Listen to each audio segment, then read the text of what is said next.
Today we are going for the units of cost. When you go for units of cost, the first one is nothing but the materials. The first one is nothing but the materials.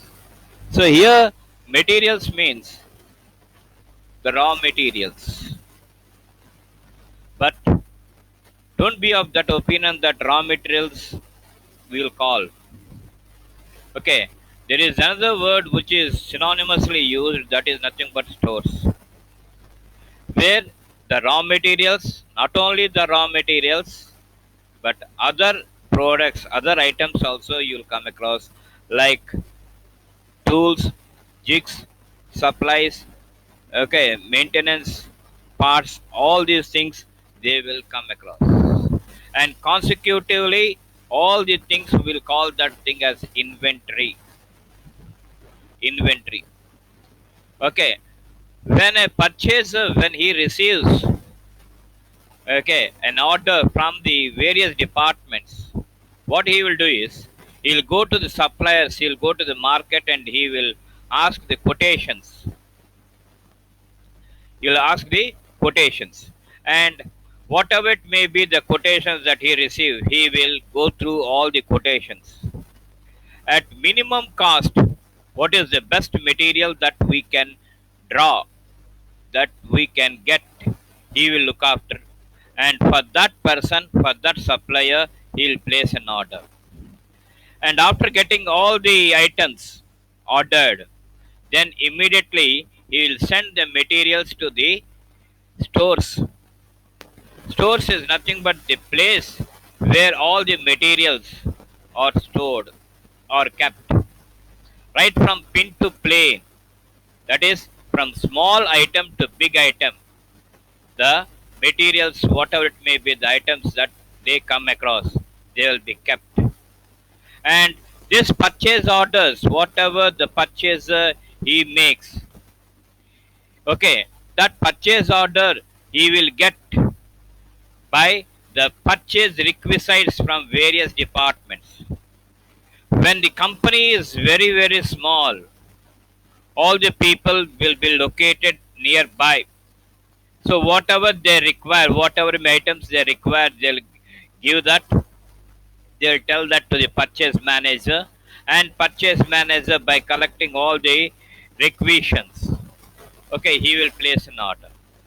When the organization is big, and when the departments are different, located at different places, first of all, the purchase manager will request all the department heads to give the requisites, requisitions for the materials whatever they wanted, and he will collect all the purchase requisitions, and he will note down all the requisitions, and he will look after the suppliers who are going to supply all the items.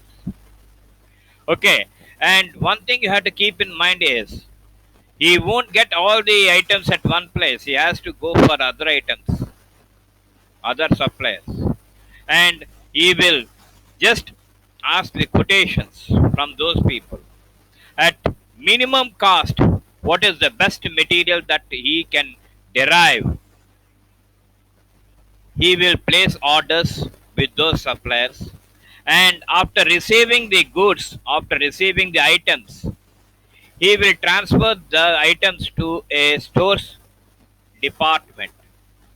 And this stores department is that department which keeps all the materials in a systematic manner. Don't be of that opinion that they will throw all the items. They will keep the items in a systematic manner.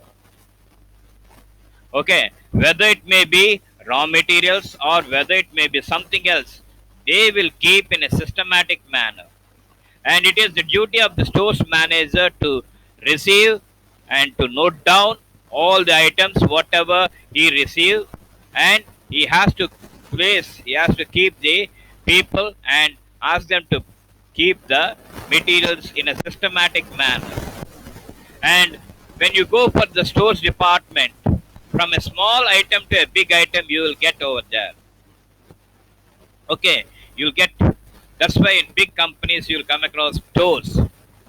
So raw materials means, don't be of that opinion. Raw materials, it is synonymously used with the word stores, where all the items along with raw materials, all the items will be kept. And whenever the requirement is there, okay, to that department he has to supply, he has to issue that. Okay, and how many units he is distributing, he is supply, he is giving, and what are the balances left over, all these things he has to note down in a separate sheet, and that sheet will call that thing as bin card. Okay, now here, when you go for raw materials, you will come across direct materials as well as indirect materials. What are direct materials? Direct materials are those materials which are used in the production process. And indirect materials are those materials which are intermediary materials.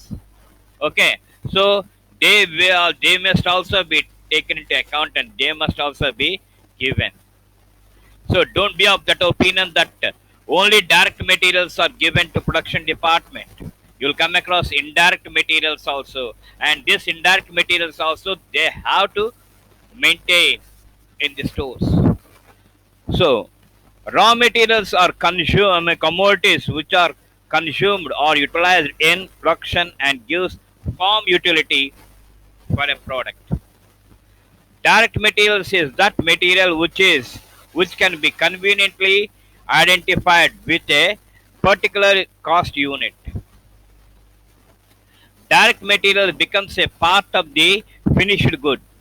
The examples of direct materials are cotton used in textile mills, steel used in manufacturing machines, timber used in manufacturing furniture, etc. These are the direct materials. Materials specially purchased for a particular job also constitute direct materials. Direct materials is also known as process material, production material, or prime cost material. These are the other names that we come across for direct materials. Now, indirect materials. Indirect materials also become a part of the finished product, okay, but are used in such small quantities that these cannot be conveniently, associated with a particular cost unit. The total cost of indirect materials which they are used. Examples. Indirect materials are nails used in the manufacture of furniture, thread used in the manufacturing of thread used in the manufacturing of shoes, etc. These are nothing but the indirect materials that we come across. Supplies are materials used in production but do not become part of the finished product. Oil and grease used in keeping machines in running conditions. Snaps and towels, soaps and towels used by workers, and sandpaper used in polishing, etc., are examples of supplies. They won't become a part and parcel of the finished goods. They'll just assist the people. Okay, next, finished goods, finished parts. Okay, whatever it may be, the raw material that we take, okay, and we will convert the farm utility of finished products, raw materials into finished products, and there you have to take into account the direct materials as well as indirect materials, everything you have to take. Then only you'll get the finished product. For example, if you take 1 kilo, if you want to get 1 kilo of sugar, nearly 1 ton of sugar cane you have to use, because sugar cane is a losing weight material. And when you go for sugar cane, you have to crush, You have to filter, you have to boil that, and then you will come across this jaggery or gulu. Okay, and what is the indirect material that we come across? Bone ash, bone powder. You have to use. That is nothing but an indirect material. It is not a direct material. Okay, we can say that indirect materials are nothing but the intermediate materials. And what is the main product? We want to get the sugar. That's all. So for that, we have to use this bone powder or bone ash to this jaggery or gudu. Thereby, some process, some chemical process will take place, and you will get the finished product sugar. So these things also you have to take into account. Okay.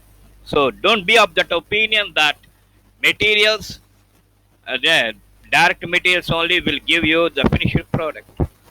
There are intermediate or indirect materials also which help us in getting the finished product. And moreover, supplies, I told you already, oil and grease, all these things, they are nothing but the supplies. They will be there. Okay, sandpaper for polishing. Just now I told you about this. Sandpaper for polishing. Okay, so soaps and towels used by workers. Okay, oil and grease for the running the machine. All these are nothing but the supplies. These things also you have to take into account, and these things also you must get. And all these things, they must be kept in the stores. And whenever required, the storekeeper or the store's manager, he has to provide that to the concerned department. So there you have to give importance for each and everything, not only for direct materials. You have to give importance for indirect materials as well as soaps. All these things you have to place an order and you have to get them. So this is about this thing. And this inventory control, all these things constitute inventory or stock. And we have to control the stock. Mind it. We should not place orders and we should not bring the materials. We have to keep a control on this. That is nothing but inventory control. Inventory control is very, very essential when you come across any big organization. Otherwise, okay, there will be a chance of burglary, theft, all these things you'll come across. So when you come across all these things, you have to eliminate all those things and you have to keep control on your stock. For that, you require inventory control. As stated earlier, inventory comprises stock of raw materials, work in progress, finished goods, stores, and components. The aim of inventory control is to achieve maximum efficiency in the management of inventory. Okay, maximum efficiency in the management of inventory. How the stock of raw materials, finished goods, work in progress, how they are to be taken, how they are kept under our control, and what are the items that we have to use. Okay, unnecessarily you should not bring all the things. So there must be control. So that is nothing but inventory control. Okay. The technique conveniently used for inventory control are: first one is ABC analysis. Second one is level setting. Third one is economic order quantity. And fourth one is proper purchase procedure. Fifth one is proper storage. Sixth one is perpetual inventory system. And seventh one is establishment of a system of budgets. Eighth one is review of slow and non-moving items. And ninth one is ratios use of ratios, that is inventory turnover. These are the various techniques that we come across. Once again, I'm reading ABC analysis, level setting, economic order quantity, proper purchase procedure, okay, proper storage, perpetual inventory system, and establishment of a system of budget, review of the review of slow and non-moving items, use of ratios. These are the various things that we come across when we go for this inventory control. And I'm going to continue this tomorrow with a detailed explanation. So, thank you. Thank you for all.